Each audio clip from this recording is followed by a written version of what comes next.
Lili Guadalupe Regalsi, te saludamos. ¿Qué tal? ¿Cómo les va? Buenas tardes. Gracias por la comunicación. ¿Cómo recibiste la noticia primero? La recibimos muy mal, y lo digo en plural porque hay varias organizaciones de profesionales del derecho, por supuesto, la Asociación de Mujeres Jueces de la Argentina, donde había una expectativa porque el presidente había anunciado que iba a poner una mujer en reemplazo de Elena Hayton. Incluso habían trascendido algunos nombres. Por supuesto, hay dos cuestiones muy diferentes y que yo creo que vale la pena distinguir. El presidente va a poner a alguien de su confianza y que coincida con sus ideas. Es decir, si nos atenemos al ataque brutal que tiene contra el feminismo, un ataque frontal, ideológico, claramente no voy a poner una feminista en ese cargo. Pero hay algo que tiene que ver con la justicia distributiva, con el hecho de que nos corresponden a las mujeres una determinada cantidad de lugares de representación por la representación social, por justicia distributiva porque somos la mitad de la población. También es cierto que la carrera de Derecho tiene mujeres brillantes y que hay mujeres con una enorme trayectoria. Cuando se nombró a Elena Hayton y a Carmen Argibay, se barajaron muchos otros nombres. Cuando Cristina Kirchner tuvo que completar la corte porque había que proponer otras dos personas, propuso dos varones. Cuando Mauricio Macri tuvo que completar la corte, propuso dos varones. Cuando, Carmen Argibay había muerto, cuando se jubiló Elena Hayton, hace ya 2 años, Alberto Fernández no hizo ninguna propuesta para reemplazarla. Con esto quiero decir, no le puedo atribuir solo a una posición política, en este caso la del presidente de la Nación, la de esta gestión de gobierno, el ignorar las oportunidades para las mujeres que corresponden, como vos mencionabas al comienzo, por leyes, por la Constitución y por los tratados de derechos humanos a los que hemos adherido. Quiero decir que cuando se nos da estas oportunidades a las mujeres, hay cambios muy importantes. Carmen Argibay creó la Oficina Mujer. La Oficina Mujer es un espacio de capacitación en la Corte que ha tenido mucha incidencia, sobre todo en temas de atención de violencia, en temas de familia.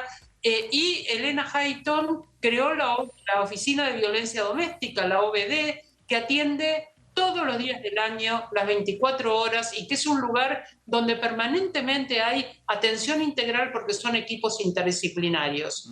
Cuando murió Carmen Argibay, las dos oficinas quedaron a cargo de Elena Hayton. Cuando se retiró Elena Hayton, quedaron a cargo de presidencia porque ningún juez varón de la Corte se ofreció para tomar alguna de estas oficinas. Y lo que va a ocurrir con estos dos varones que se integren será algo parecido, es decir, va a haber un retroceso, una falta de compromiso y también una ceguera en relación con cuáles son las principales urgencias de las mujeres en relación con el Poder Judicial. Diana, te pregunto, te saludo, más allá de los nombres propios, ¿no?, de las designaciones en particular que ha hecho el Poder Ejecutivo, ¿por qué crees que se da esto? ¿Cuál es el argumento? Porque lo discutíamos ayer, 3 mujeres en 100 años, la verdad que es de antaño, parece que los tiempos no cambian para la justicia en ese aspecto.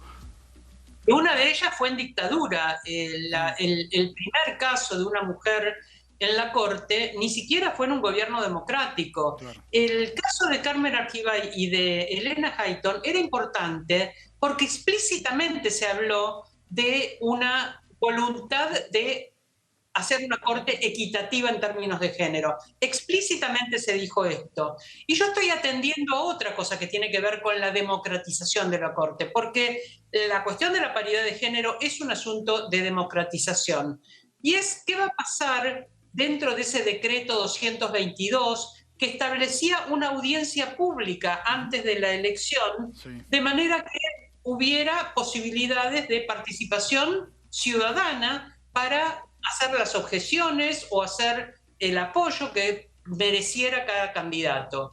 Es de estilo legislativo, que el presidente haga una indagación dentro del Senado, que es quien finalmente va a votar las candidaturas que la presidencia presente, haga una indagación tantee un poco los nombres. Esto no fue así. La presidenta del Senado, vicepresidenta de la Nación, dice que se enteró por los medios. Los senadores y senadoras no fueron consultados. Hubo entonces una propuesta exclusivamente presidencial acerca de los nombres, y esto se verá. ¿Habrá audiencia pública o van a bajar ese decreto y entonces tampoco habrá audiencia pública para que no haya opinión? Y esto es más allá de los candidatos que se presenten. Sí. Insisto en esto porque lo que estoy objetando es algo formal que tiene que ver con derechos en los que se está retrocediendo y se está ignorando algo que el país había comprometido, que era una voluntad de mayor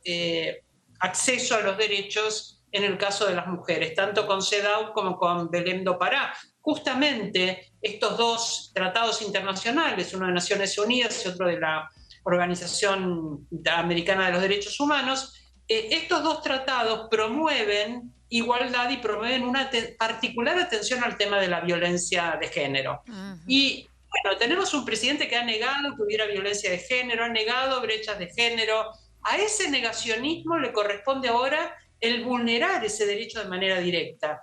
Ya lo vivimos el 8 de marzo de una manera muy ofensiva, que fue quitar ese salón de las mujeres con algunas mujeres que hemos considerado valiosas en nuestra genealogía. Es increíble eso. Cerrar elegir ese día, elegir el 8 de marzo para hacer un panteón de los próceres y poner esos próceres. No voy a hacer valoración de quiénes son los próceres, estoy pensando en los métodos, sí, claro. Porque una de las cosas que promovió el cambio en el voto a una persona en la que no se le conocían sus maneras era que no venía de los partidos políticos y no iba a tener esa prepotencia, esa ignorancia del contrario, ese modo violento a veces de imponer la posición. Estamos en un momento realmente difícil, de mucha dureza y donde la ciudadanía está un poco inmovilizada. Yo creo que estamos todo el tiempo atajando penales. Lo digo como una mujer comprometida con los derechos de las mujeres desde hace muchas décadas, muchas décadas. Hemos logrado con el cupo, primero con el cupo en el Congreso, más recientemente con la paridad, que es una paridad que no hemos alcanzado. Nunca hubo 50% de mujeres porque los propios partidos políticos son misóginos, todas sus listas se encabezan por varones, entonces tienen ese pedacito más de oportunidad, ese cachito más de llegar a los espacios de poder. A las resistencias que hay, las resistencias en relación a esta manera diferente de concebir el poder, porque tengo que decir, es esto, es otra manera de valorar el diálogo, de valorar la escucha política. Fíjate que el 8 de marzo solía haber dos marchas separadas.